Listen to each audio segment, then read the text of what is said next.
Entonces, en Venezuela se habla de revolución bolivariana, un proceso que ya se ha llevado a cabo durante 17, 18 años. Sí.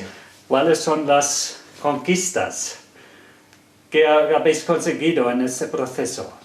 Claro, fíjate, hay muchas conquistas que mencionar, ¿no? En el plano educativo, hay la matrícula estudiantil más alta de Latinoamérica, eso es algo bastante significante, ¿no? Se han abierto un montón de universidades públicas con acceso gratuito a casi toda la población estudiantil.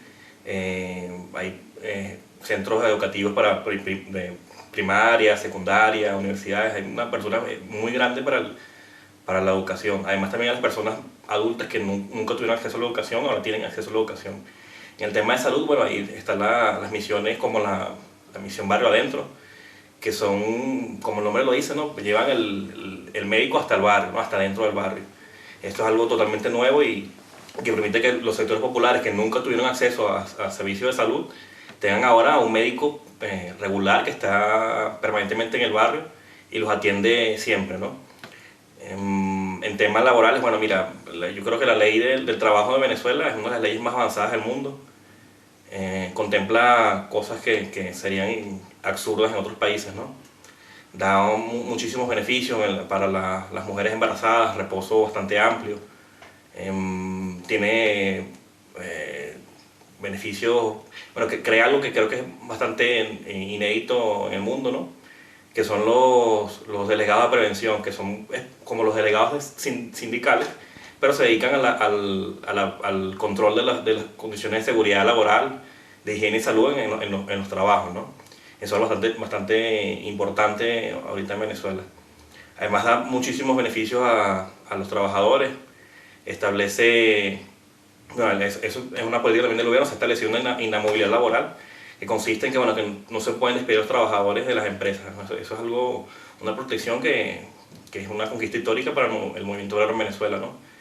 En Venezuela creo que como en casi todos los países del tercer mundo y ahora un poco más como ocurre en Europa, cuando el patrono no le servía a un trabajador, cuando la burguesía no le sirve a un trabajador, sencillamente los votan y si no les pagan ninguna liquidación, ninguna contraprestación por sus servicios, pues no lo hacen, ¿no? Eso era muy común en Venezuela.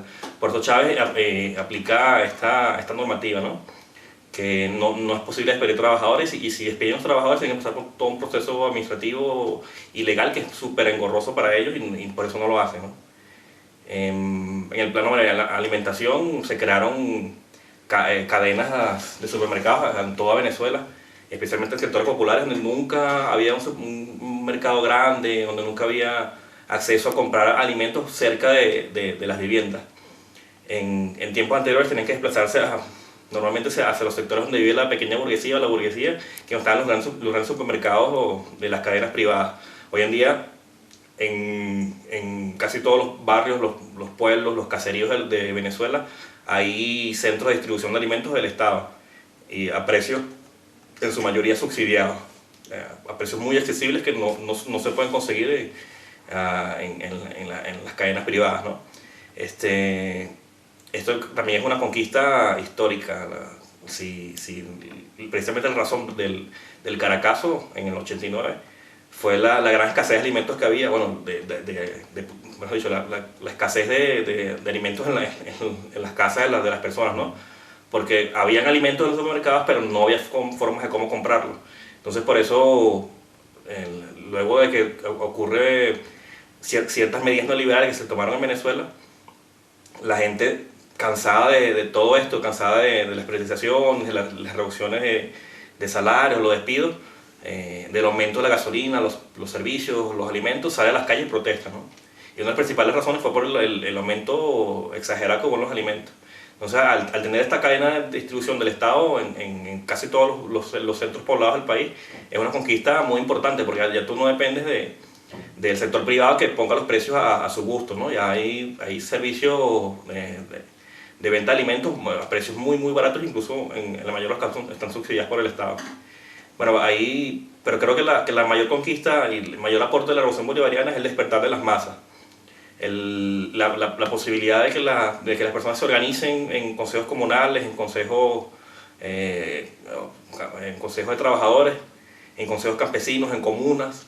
Esto sencillamente es que la gente empieza a darse cuenta que tiene el poder político en sus manos, ¿no?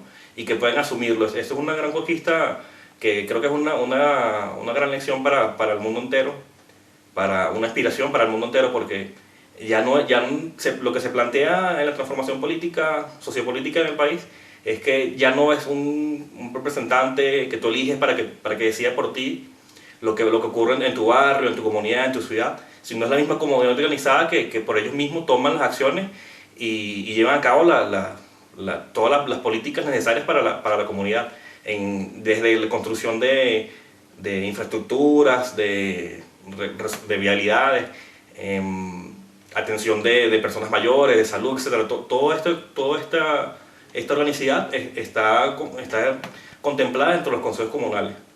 Esto permite que la gente se dé cuenta que ellos tienen la posibilidad de asumir el control político por sus manos y no depender de un tercero, una persona, un burócrata que no tiene conexión con la comunidad. Incluso teniendo conexión con la comunidad no puede desde una oficina saber qué pasa en el barrio, qué pasa en tal barrio, mientras que el mismo pueblo que está ahí, que vive permanentemente en el barrio, en sus comunidades, sabe cuáles son las necesidades que tienen y ellos mismos pueden saber cómo resolverlas, ¿no?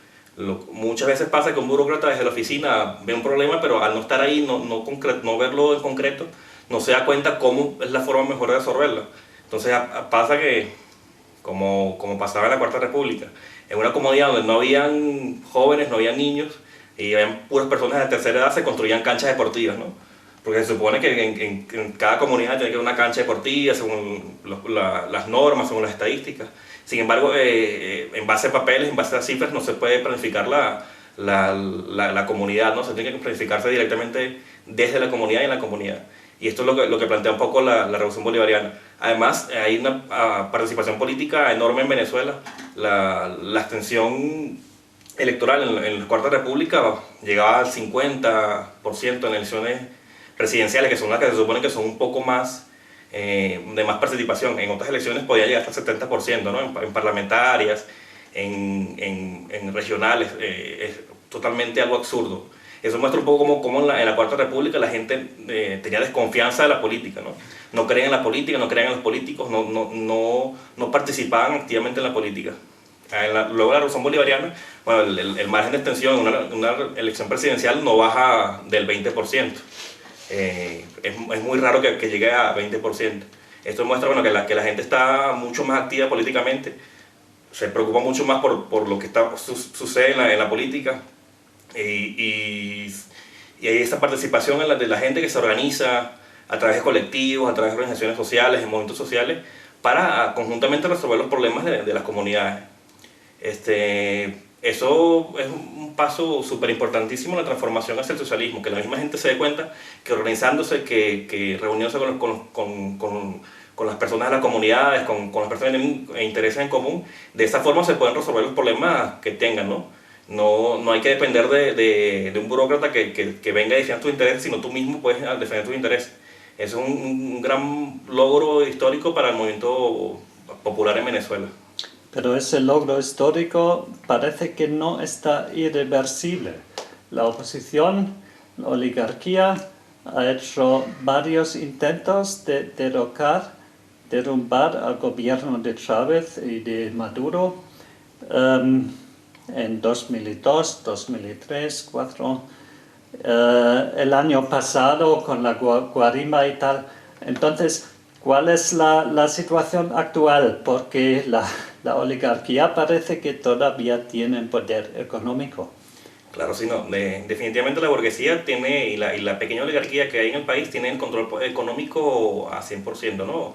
Salvo con algunos sectores importantes que el Estado nacionalizó, como petróleos, algunas industrias de extracción de recursos minerales, etc., ¿no?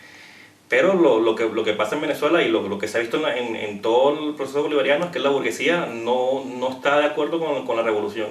Porque precisamente esa burguesía agrupada en la oligarquía que hay en el país posee una cantidad de privilegios que se sostienen sobre la base de la explotación de los trabajadores y del campesinado.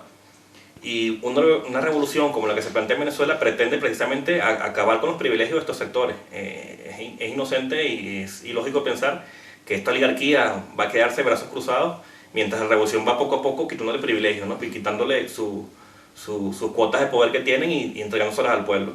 Esto es lo que explica por qué en el 2002, en el 2004, en el 2006 y toda esta cantidad de veces que han habido sabotajes, paros, golpes de Estado, la burguesía se ha organizado en conjunto, en un solo bloque, para sabotear el gobierno bolivariano y para llevar a cabo el derrocamiento por la vía que sea de la revolución. Lo que se ha visto en el pasado es que cada vez que la burguesía ha atacado al gobierno, cada vez que ha atacado a la revolución, cada vez que ha hecho un sabotaje, un paro, un golpe de Estado, las masas han salido en defensa de la revolución. De forma mayoritaria en las calles defendiendo la revolución, defendiendo sus conquistas que saben que en años anteriores no existían, ¿no?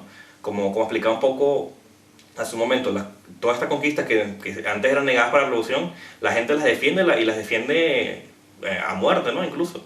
Sin embargo, bueno, como hemos explicado, la situación económica ha venido radicalizándose, la guerra económica, como lo han denominado en Venezuela, se ha venido radicalizando y esto por supuesto afecta al bolsillo del trabajador, de la gente humilde en el país, y esto hace que la gente empiece un poco a cansarse, ¿no? La gente en este medio está mostrando un poco de cansancio, un poco de menos resistencia, y sí, es lo que pasa. Siempre desde el gobierno decíamos o decían que no volverán, que la Cuarta República se quedó en el pasado, que no volverán, y pareciera que nos confiamos un poco de que realmente no iban a volver y nunca hicimos nada para evitar que volvieran, ¿no? Y precisamente este proceso de desmoralización que empieza a ocurrir en las masas por la escasez que se en el país, por la cantidad de alimentos que la burguesía saca del país, por la cantidad de bienes de primera necesidad que la burguesía guarda o acapara en almacenes secretos, la gente se empieza a cansar, ¿no? Cuando tú no tienes que hacer colas prácticamente un día entero para conseguir los alimentos básicos, cuando tu salario ya no te alcanza porque la burguesía está aumentando los precios casi diario, cuando todos los servicios básicos, especialmente los que están en manos privadas, empiezan a subir y tu salario se vuelve cada vez más pequeño, más chico, más insostenible, la gente se empieza a cansar, ¿no? La gente empieza a desmoralizarse, a retroceder un poco, a ser un poco menos activo. Y lo que plantea esto, lo que pareciera que pudiera ocurrir en un plazo a mediano plazo o incluso a corto plazo, es que las masas se cansen, ¿no? Quizás no todas las masas en general, pero una pequeña parte que se canse, una pequeña parte que ya no apoya la revolución, puede ser un golpe significativo para el proceso revolucionario. En las elecciones de Maduro, en las elecciones presidenciales de Maduro, el presidente Maduro, se ganó por un 1%, que son cerca de 300.000 personas. Y 300.000 personas es prácticamente un pueblo, ¿no? Un pueblo grande, una ciudad pequeña en Venezuela.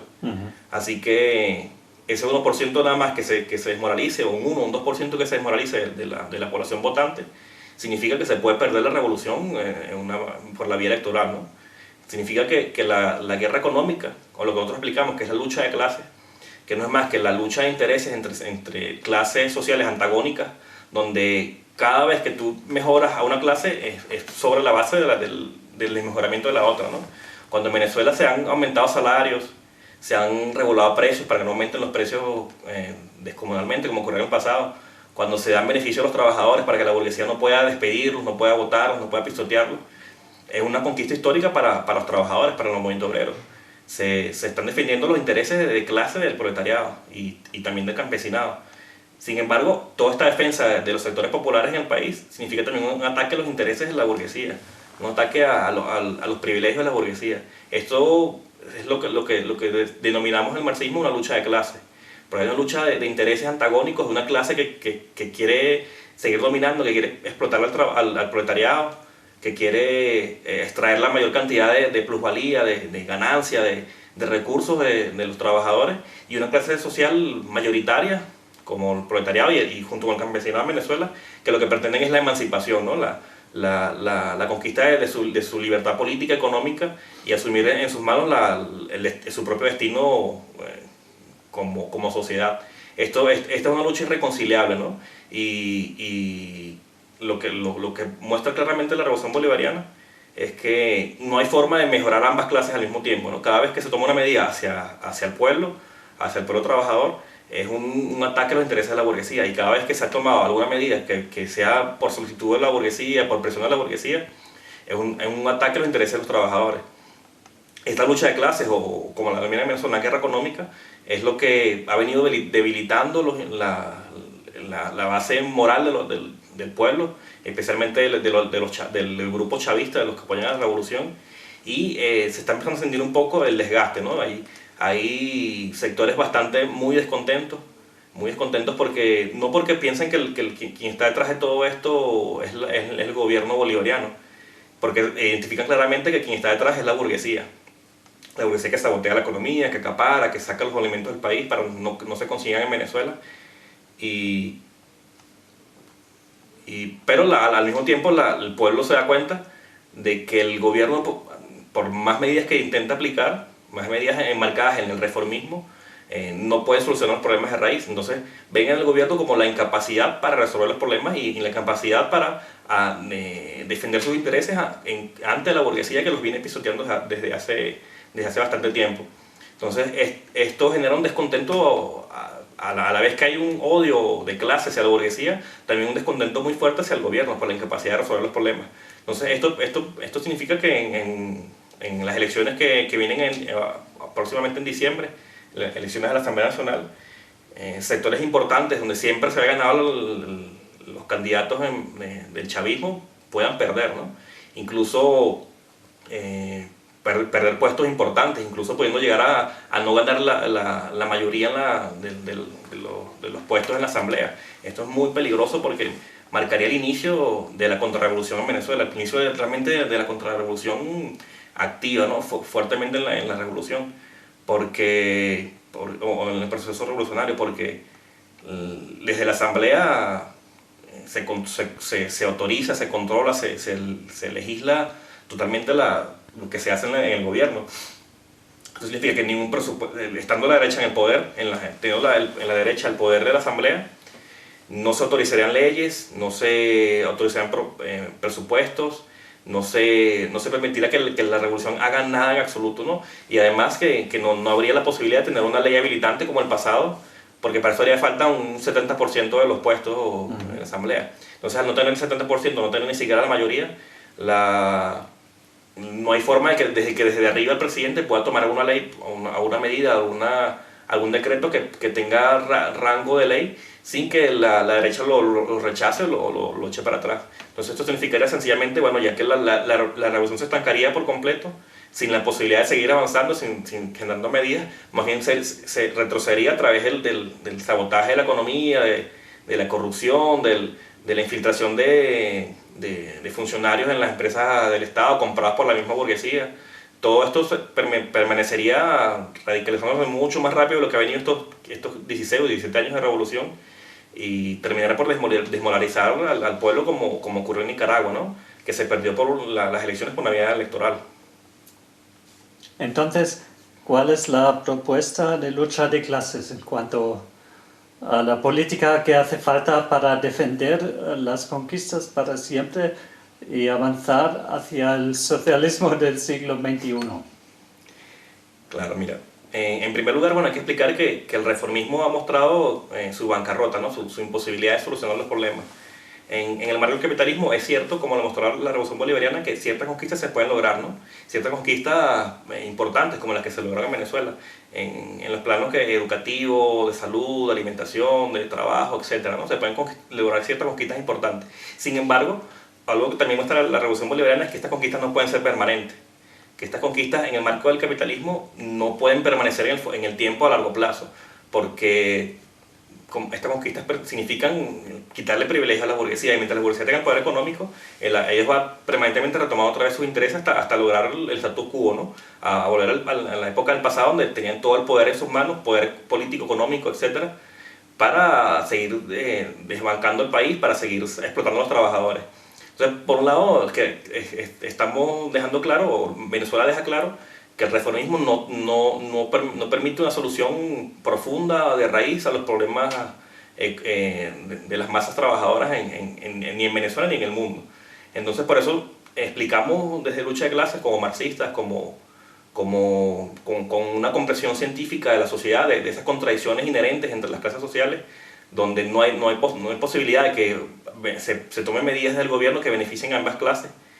Explicamos que la única forma real de que la revolución se haga irreversible y que las conquistas puedan permanecer en el futuro a largo plazo y que se sigan profundizando las conquistas en Venezuela es primero la expropiación de la banca privada, porque la banca privada no produce algo, ¿no? Es un sector parasitario que vive de los ahorristas, ¿no? Los trabajadores, los pequeños empresarios guardan esas empresas o las grandes industrias o incluso las industrias del Estado, las empresas del Estado, lo que guardan en esos bancos, y esos bancos a través de préstamos, de intereses, etcétera, generan ganancias, ¿no? Es un sector parasitario que vive y genera ganancias a través de dinero que no tiene, ¿no? Prestando dinero que no es de ellos. Entonces, algo que mostró en Venezuela es que con la expropiación de PDVSA y el ingreso del petróleo, se lograron conquistas muy importantes. Con todo esto se pudo financiar las grandes misiones que habían en Venezuela. Y ahora con la caída del petróleo, tener la banca privada en las manos del Estado es una forma de cómo evitar que la caída del petróleo haga que se tenga que cerrar misiones, retroceder algunas conquistas. Mientras que teniendo la banca privada, todo eso se puede mantener, incluso se puede disparar, ¿no? Las cifras que ganan los bancos en Venezuela es una cifra exorbitante, lástima no la tengo ahorita en la mano, pero son cifras que son muy muy altas. La banca privada en Venezuela, bueno, el sector financiero en general en Venezuela es un sector que desde la revolución siempre ha crecido, nunca ha dejado de crecer. Y esto en gran medida es porque la capacidad adquisitiva de los trabajadores, especialmente en los primeros años de la revolución, creció muchísimo. Y los principales beneficiados de esto, el principal sector económico beneficiado de esto es los bancos, porque ya había mucho más dinero en los bancos, ya había muchas más formas de dar créditos para compras de vehículos, viviendas, etc. Entonces esto permitió que en un periodo importante de años el sector financiero crecía hasta 10% anual, ¿no? Es algo que ni siquiera las empresas de Estado crecían tan rápido. Eso por un lado. El otro lado, bueno, algo que ha quedado clarísimo en Venezuela es que la burguesía, las industrias, los comercios están en contra de la revolución y llevan a cabo un proceso contrarrevolucionario para sabotear la economía, para acaparar alimentos, para desaparecer los productos que tienen precios regulados y vender los productos no regulados a precios exorbitantes por los cielos, para destrozar la capacidad adquisitiva de los trabajadores. Y esto lo hacen sencillamente porque pueden, ¿no? Porque tienen la propiedad privada de los medios de producción en sus manos. Mientras la burguesía tenga la potestad de decidir qué, cuánto y cómo se produce, siempre van a manejar esa potestad para su beneficio personal, para su beneficio propio, para su bolsillo. Es absurdo pensar que un empresario invierte dinero pensando en beneficio de los consumidores, ¿no? Toda empresa capitalista en el marco de la economía de mercado está hecha para generar ganancias, no para generar mercancías o satisfacer necesidades. No, el capitalismo funciona en base a la generación de ganancias. Es por esto que mientras estas empresas estén en manos privadas, siempre van a funcionar para los beneficios de estas personas. La única forma real de que estas empresas funcionen al servicio del pueblo es que sean nacionalizadas y tomadas por el Estado. En Venezuela han habido casos de nacionalizaciones de empresas importantes que, bueno, han fracasado, o unas están a media máquina, cosas así, ¿no? Nosotros explicamos claramente que no han fracasado por la expropiación en sí, sino porque esta expropiación ha sido manejada de una forma burocrática. Han sido manejadas desde arriba y el burócrata que dirige la empresa la maneja como si fuese una empresa privada, como si fuese su patrimonio personal. Por eso explicamos claramente que hacen falta dos cosas. Una es la nacionalización, que eso es algo sumamente importante, que está en propiedad del Estado, que sean planificadas desde el Estado, de una forma centralizada, organizada para satisfacer las necesidades del pueblo, pero a la vez hace falta un factor muy importante que es el que impide que la corrupción destruya las empresas del Estado, que la burocratización sabotee el proceso productivo. La forma para evitar esto es bajo el control obrero, que es la administración democrática, colectiva y sin jerarquías dentro de las empresas. En Venezuela hay muchos casos de experiencias de control obrero que, bueno, que mal o bien se han mantenido con el tiempo, con fallas, con errores, con experiencias positivas, experiencias negativas, pero esto muestra que lo que siempre explicamos, solo el pueblo salva al pueblo. Y si las palancas de la economía en Venezuela están administradas por los trabajadores, por las comunidades, por el pueblo organizado, es la única garantía real de que la economía está al servicio del pueblo. Otro sector importante dentro de la economía en Venezuela es las tierras, bueno, en la economía del mundo en general. Pero en Venezuela hay el caso particular de que la mayoría, las mejores tierras de cultivo están en manos de latifundistas, ¿no?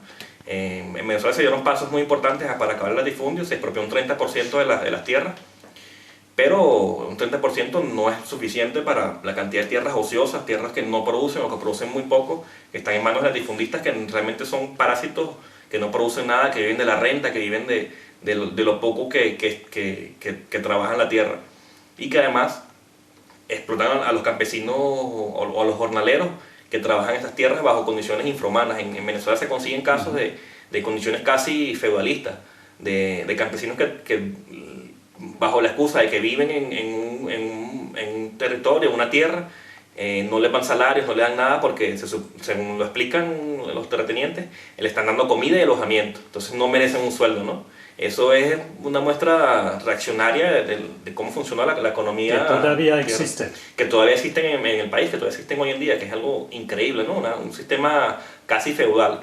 Y se consigue en Venezuela incluso luego de la Revolución Bolivariana.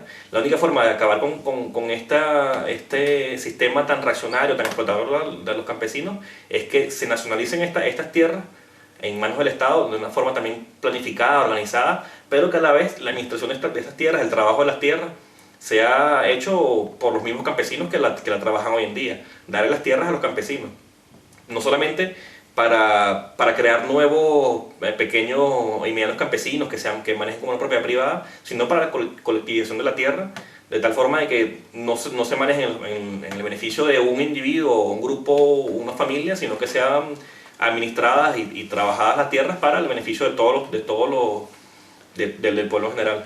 Bueno, última palabra. Tenemos la campaña Solidaridad Manos Fuera de Venezuela. ¿Qué debería hacer esta campaña ahora? ¿Cuáles son las tareas principales de la campaña a nivel mundial? Sí, bueno, ahorita en el proceso que vive Venezuela actualmente, la campaña Manos Fuera de Venezuela es esencial, ¿no? Es muy importante que los pueblos del mundo, los movimientos organizados, movimientos populares, movimientos sociales, etcétera, muestren solidaridad hacia Venezuela, que Venezuela no se queda aislada. Venezuela depende mucho del apoyo internacional. En la misma medida que Venezuela ha sido un faro de luz hacia otros países, otros pueblos, otros movimientos, también Venezuela necesita ese apoyo que siempre ha recibido del pueblo organizado y de los trabajadores y campesinos de otros países. Por esto es esencial la campaña Manos Fuera de Venezuela, que es una campaña que organiza actividades para realmente aclarar qué es lo que pasa en Venezuela, para mostrar solidaridad de otros países. Es sumamente importante de que la gente, sobre todo estos sectores que han estado un poco desmoralizados, un poco gravemente afectados, mejor dicho, por las condiciones económicas, puedan saber y entender el papel histórico que juegan en el mundo, ¿no? Cómo el sostenimiento de la revolución bolivariana es la esperanza de que otras revoluciones estallen en el mundo y que se alíen unas con otras para que se permitan sostener en el tiempo estos países, ¿no? Estos países con procesos de transformación. Por eso la campaña Manos Fuera de Venezuela juega un papel importantísimo y yo invito a todos los compañeros, a los que puedan, a los que estén viendo esto, a los que se interesen en apoyar la revolución bolivariana, que se reúnan con los compañeros en Manos Fuera de Venezuela y que muestren la solidaridad, que hagan actividades, que hagan intercambios con Venezuela, para que la gente sepa que no están solos y que hay todo un movimiento organizado a nivel mundial que